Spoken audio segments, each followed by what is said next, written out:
Hi friends, welcome to ತನು ಸ್ವಯಂ ಅಡುಗೆ. ಇವತ್ತಿನ ರೆಸಿಪಿಯಲ್ಲಿ ಬೇಕ್ರಿ ಸ್ಪೆಷಲ್ ಮಕ್ಕಳಿಗೆ ತುಂಬಾ ಇಷ್ಟ ಆಗುವಂಥ ಒಂದು ರೆಸಿಪಿ ಮಾಡೋದು ನೋಡೋಣ.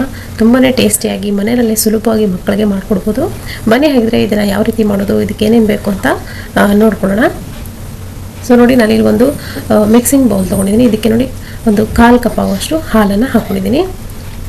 1/4 ಕಪ್ಪಷ್ಟು ಹಾಲಿಗೆ 1/4 ಕಪ್ಪಷ್ಟು ಉಗುರು ಬೆಚ್ಚಗಿನ ನೀರನ್ನು ಹಾಕೋಬೇಕು. ನೀರನ್ನು ಸ್ವಲ್ಪ ಬಿಸಿ ಮಾಡಿ ಹಾಕೊಳ್ಳಿ. 1/4 ಕಪ್ಪಷ್ಟು ಹಾಲು, 1/4 ಕಪ್ಪಷ್ಟು ನೀರು. ಸೊ ಇದಕ್ಕೆ ನೋಡಿ ಒಂದು 2 ಟೇಬಲ್ ಸ್ಪೂನ್ ಆಗೋಷ್ಟು ಸಕ್ಕರೆಯನ್ನು ಹಾಕೊಳ್ತಾ ಇದ್ದೀನಿ ನಾನು. ನೀವು ಬೇಕಿದ್ರೆ ಸಕ್ಕರೆ ಪೌಡ್ರ್ ಕೂಡ ಬಳಸ್ಬೋದು. ನಾನಿಲ್ಲಿ ಸಕ್ಕರೆನ ಹಾಕ್ಕೊಂಡು ಚೆನ್ನಾಗಿ ಮಿಕ್ಸ್ ಮಾಡ್ಕೊತೀನಿ. ಸ್ವಲ್ಪ ಸಕ್ಕರೆ ಎಲ್ಲ ಅರ್ಧದಷ್ಟು ಕರಗೋವರೆಗೂ ಈ ಥರ ಮಿಕ್ಸ್ ಮಾಡಿಕೊಂಡ್ರೆ ಆಯಿತು. ಸೊ ತುಂಬಾ ಸುಲಭವಾಗಿ ಬೇಕ್ರಿ ಸ್ವೀಟ್ ಮಾಡೋದು ಯಾವ ರೀತಿ ಅಂತ ಇವತ್ತು ತೋರಿಸ್ತಾ ಇದ್ದೀನಿ. ವಿಡಿಯೋನ ಕೊನೆವರೆಗೂ ನೋಡಿ ಫ್ರೆಂಡ್ಸ್. ಸೊ ನೋಡಿ, ಇವಾಗ ಅರ್ಧ ಟೀ ಸ್ಪೂನ್ ಆಗೋಷ್ಟು ಇನ್ಸ್ಟಂಟ್ ಈಸ್ಟ್ ಹಾಕೊಳ್ತಾ ಇದ್ದೀನಿ. ಇನ್ಸ್ಟಂಟ್ ಈಸ್ಟ್ ಅಂತ ನಿಮಗೆ ಬೇಕ್ರಿಗಳೆಲ್ಲ ಸಿಗುತ್ತೆ ಅಥವಾ ಮಾರ್ಕೆಟಲ್ಲಿ ಸಿಗುತ್ತೆ. ನಿಮಗೆ ಬ್ರೆಡ್ಡು ಅದೆಲ್ಲ ಮಾಡಲಿಕ್ಕೆ ಇದನ್ನು ಬಳಸೋದು. ಸೊ ನೋಡಿ, ಒಂದ್ಸರಿ ಪ್ಯಾಕೆಟನ್ನು ತಂದಿಟ್ಕೊಂಡ್ರೆ ಸುಮಾರು ಸರಿ ನೀವು ಮಾಡ್ಬೋದು. ಸೊ ಇವಾಗ ಈಸ್ಟನ್ನು ಹಾಕಿ ಕ್ಲೀನಾಗಿ ಮಿಕ್ಸ್ ಮಾಡಿಕೊಂಡು ಮುಚ್ಚಿ ಒಂದು ಅರ್ಧ ಗಂಟೆ ಬಿಡ್ತೀನಿ. ಇವಾಗ ನೋಡಿ, ಇನ್ಸ್ಟಂಟ್ ಈಸ್ಟ್ ಆಗಿರೋದ್ರಿಂದ ಅದು ಇನ್ಸ್ಟಂಟಾಗಿ ಫರ್ಮೆಟ್ ಆಗುತ್ತೆ. ಇವಾಗ ಫರ್ಮೆಟ್ ಆಗಿದೆ. ಇದಕ್ಕೆ ನೋಡಿ ಒಂದು ಮೊಟ್ಟೆನ ಹಾಕೊಳ್ತಾ ಇದ್ದೀನಿ. ಸೊ ಒಂದು ಮೊಟ್ಟೆ ಸಾಕಾಗುತ್ತೆ. ಒಂದು ಮೊಟ್ಟೆಗೆ ಒಂದು ಅರ್ಧ ಟೀ ಸ್ಪೂನ್ ಆಗೋಷ್ಟು ಎಣ್ಣೆಯನ್ನು ಹಾಕೊಳ್ತಾ ಇದ್ದೀನಿ. ಸ್ವಲ್ಪ ಒಂದು ಚಿಟಿಗೆಯಷ್ಟು ಉಪ್ಪನ್ನು ಸೇರಿಸ್ಕೊಂಡಿದ್ದೀನಿ. ಹಾಗೆಯೇ ವೆನಿಲಾ ಎಸೆನ್ಸ್ ಹಾಕ್ಕೊಂಡಿದ್ದೀನಿ. ನಿಮ್ಮ ಹತ್ರ ಯಾವುದೇ ಎಸೆನ್ಸ್ ಇದ್ದರೂ ಕೂಡ ಬಳಸ್ಬೋದು, ಅಥವಾ ಏಲಕ್ಕಿ ಪೌಡ್ರ್ ಕೂಡ ಇದ್ದರೂ ಕೂಡ ಅದನ್ನು ಬಳಸ್ಬೋದು. ಇದನ್ನು ಕೂಡ ಕ್ಲೀನಾಗಿ ಮಿಕ್ಸ್ ಮಾಡ್ಕೊಂಡಿದ್ದೀನಿ. ಇವಾಗ ನೋಡಿ, ಅರ್ಧ ಕಪ್ ಆಗುವಷ್ಟು ನಾನಿಲ್ಲಿ ಹಿಟ್ಟನ್ನು ಜರಡಿ ಹಿಡಿದು ಇಟ್ಕೊಂಡಿದ್ದೀನಿ. ಮೈದಾ ಹಿಟ್ಟನ್ನು ಕ್ಲೀನಾಗಿ ಒಂದ್ಸರಿ ಮಿಕ್ಸ್ ಮಾಡ್ಕೋಬೇಕು. 2 ಭಾಗವಾಗಿ ನಾನಿಲ್ಲಿ ಹಾಕೊಳ್ತಾ ಇದ್ದೀನಿ ಹಿಟ್ಟನ್ನು.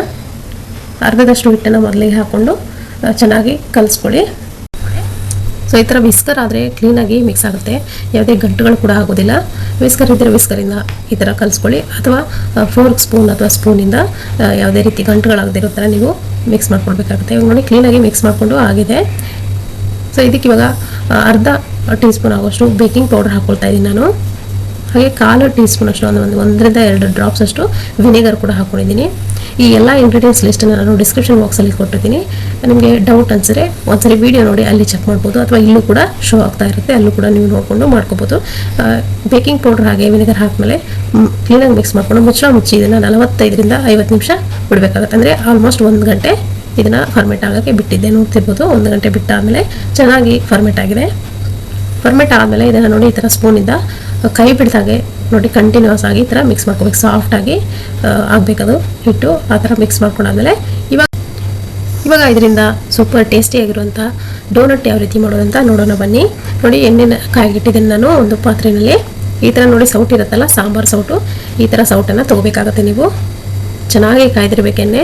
ಆ ಸ್ಪೂನನ್ನು ಎಣ್ಣೆಯಲ್ಲಿ ಎದ್ದುಬಿಟ್ಟು ಸ್ವಲ್ಪ ಹಿಟ್ಟನ್ನು ಸ್ಪೂನ್ಗೆ ಹಾಕ್ಕೊಂಡು ಸ್ವಲ್ಪ ಹೊತ್ತು ಈ ಥರ ಎಣ್ಣೆಯಲ್ಲಿ ಡಿಪ್ ಮಾಡ್ಕೊಳ್ಳಿ. ಆವಾಗ ತಾನೇ ಬಿಟ್ಕೊಳ್ಳುತ್ತೆ, ಸೌಟನ್ನ ತಾನೇ ಬಿಟ್ಕೊಂಡು ನೋಡಿ ಕ್ಲೀನಾಗಿ ಒಂದು ಕಡೆ ಚೆನ್ನಾಗಿ ಬೆಂದಾದಮೇಲೆ ತಿರುಗಿಸ್ಕೊಳ್ಬೇಕು.